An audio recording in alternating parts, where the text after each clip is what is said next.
Welcome back, racing fans. Today, we're diving into one of the hottest debates in Formula One right now. How do the brand new 2025 cars compare to their 2024 predecessors? Now, at first glance, you might think, just a small step forward.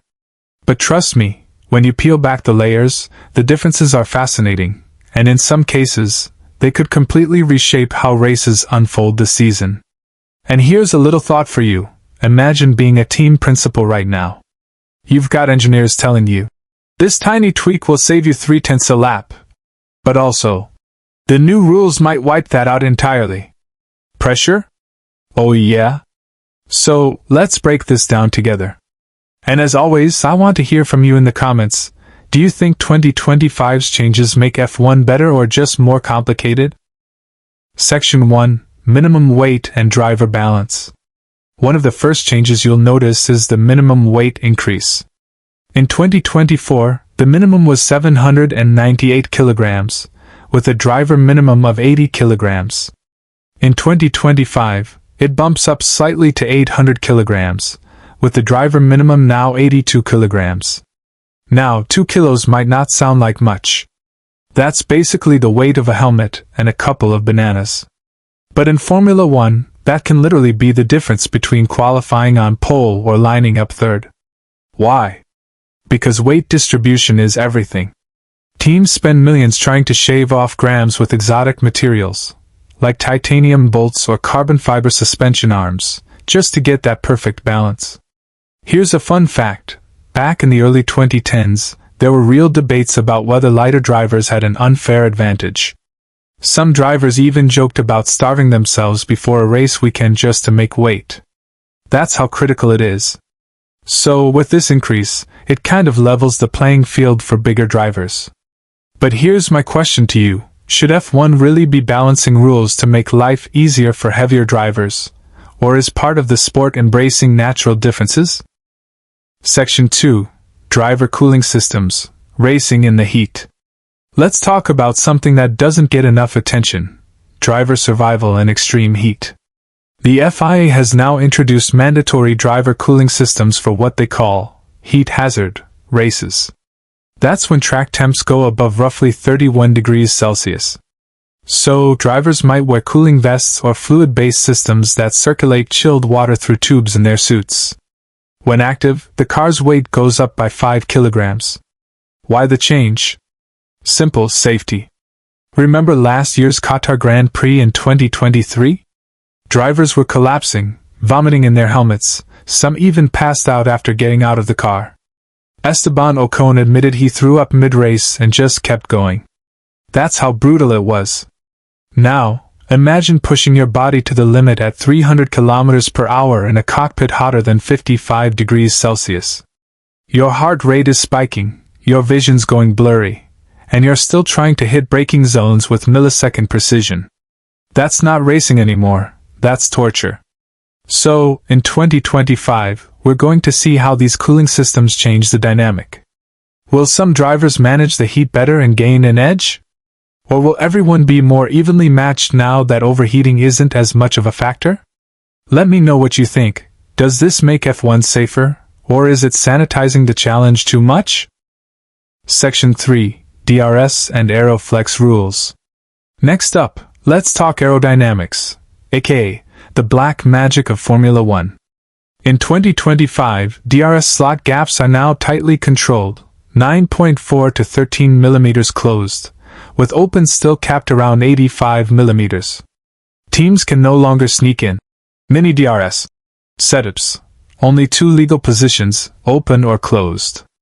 On top of that, front and rear wings now face stricter deflection tests. Basically, you can't design a wing that bends under load to give you extra straight-line speed. Why does this matter? Well, teams have always pushed the gray area. If you've been following F1 for a while, you'll remember Mercedes' Trick DS steering system in 2020, or Red Bull's Ultra Flexi wings that sparked protests. That's the constant cat-and-mouse game. Engineers innovate, FIA shuts it down, repeat. And here's something fascinating. Did you know that some of the most legendary controversies in F1 came from wing tricks? The infamous F-duct.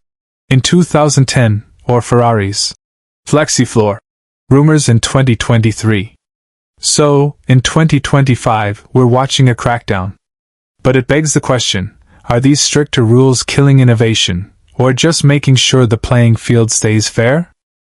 Section 4. Gearbox Freedom. Okay, this one surprised a lot of people. Gearbox restrictions are gone.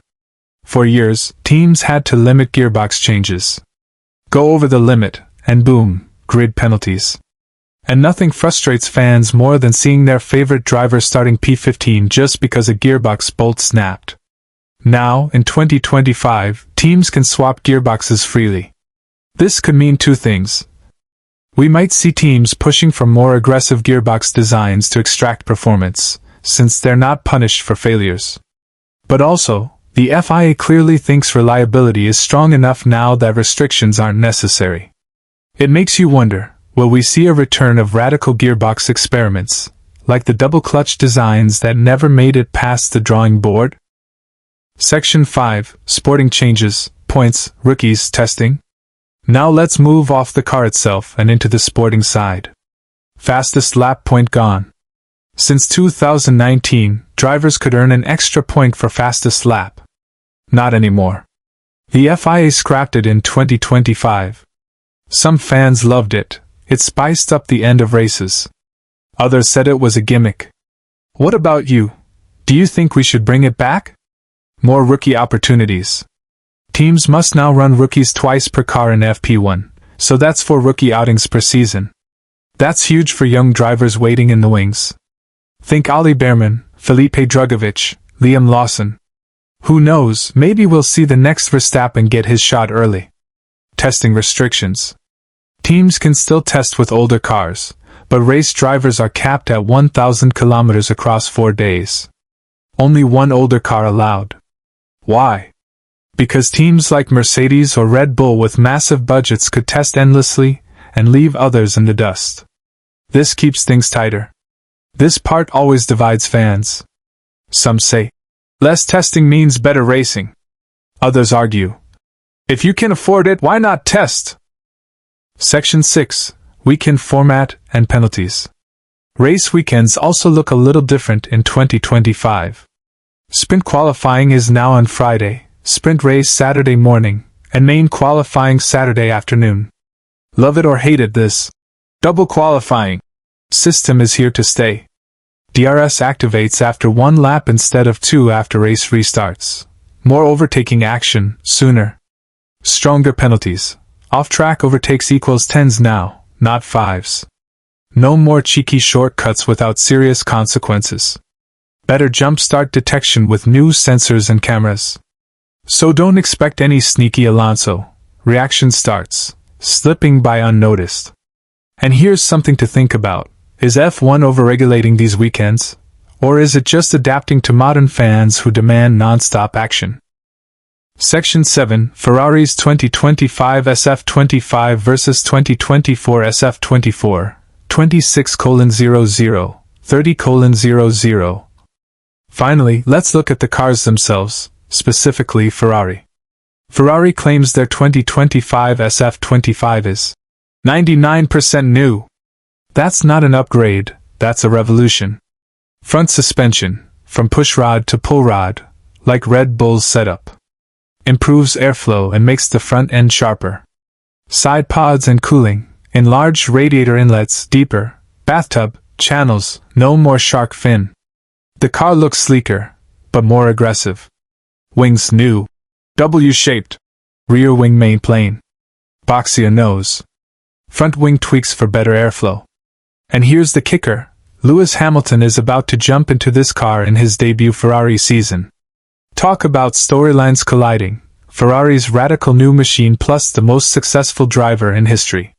What do you think? Will Ferrari finally dethrone Red Bull in 2025? Or is this just another false dawn? So, that's the deep dive. 2025 versus 2024.